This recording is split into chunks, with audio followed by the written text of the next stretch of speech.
بسم اللہ الرحمن الرحیم۔ السلام علیکم۔ سچے موتی پیش کرتے ہیں صحیح بخاری پلس صحیح مسلم کی متفقہ علیہ احادیث کی حدیث سیریز دیکھنے کے لیے لائک اینڈ سبسکرائب۔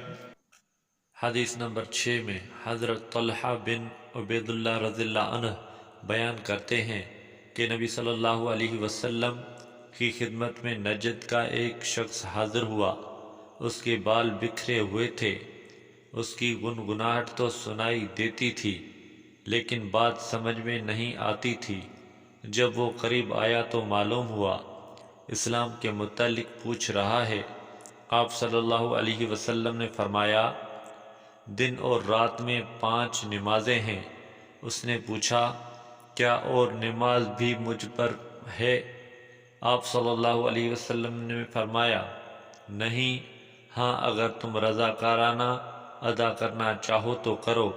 اور فرمایا، ماہ رمضان کے روزے؟ سائل نے پوچھا، کیا اور روزے مجھ پر ہیں؟ فرمایا، نہیں، البتہ اگر تم رضاکارانہ رکھنا چاہو تو رکھو۔ آپ صلی اللہ علیہ وسلم نے اسے زکوٰۃ کے بارے میں بھی بتایا۔ اس نے پوچھا، کیا مجھ پر اور کوئی ادائیگی ضروری ہے؟ فرمایا، نہیں، البتہ تم رضاکارانہ جو کچھ دینا چاہو۔ راوی کہتے ہیں پھر وہ شخص واپس چلا اور کہتا جاتا تھا، میں نہ اس میں اضافہ کروں گا نہ کمی۔ آپ صلی اللہ علیہ وسلم نے فرمایا، فلاح پا گیا اگر اس نے اپنی بات سچ کر دکھائی۔ حدیث نمبر 7 میں حضرت ابو ایوب انصاری رضی اللہ عنہ بیان کرتے ہیں کہ ایک شخص نے عرض کیا، یا رسول اللہ صلی اللہ علیہ وسلم، مجھے ایسا عمل بتائیے جس سے میں جنت میں داخل ہوں۔ لوگوں نے کہا، اسے کیا ہوا ہے، کیوں اس طرح بات کر رہا ہے؟ اس پر نبی صلی اللہ علیہ وسلم نے فرمایا، کچھ نہیں ہوا، اسے مجھ سے کام ہے، اسے کہنے دو۔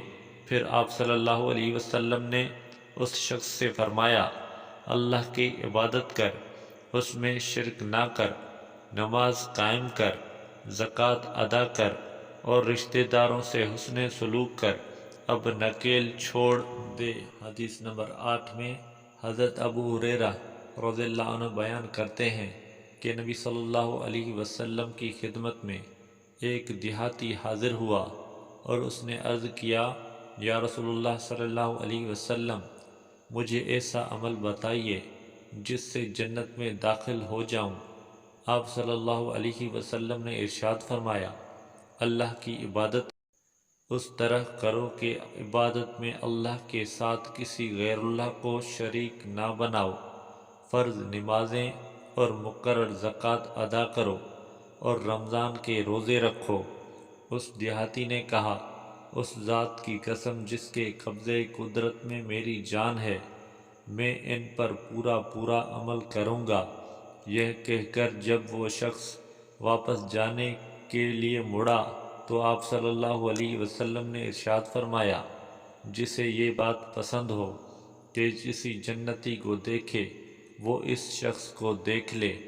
اللہ تبارک و تعالی ہمیں ان تینوں حدیثوں کو سمجھنے اور اس پر عمل کرنے کی توفیق عطا فرمائے، آمین یا رب العالمین۔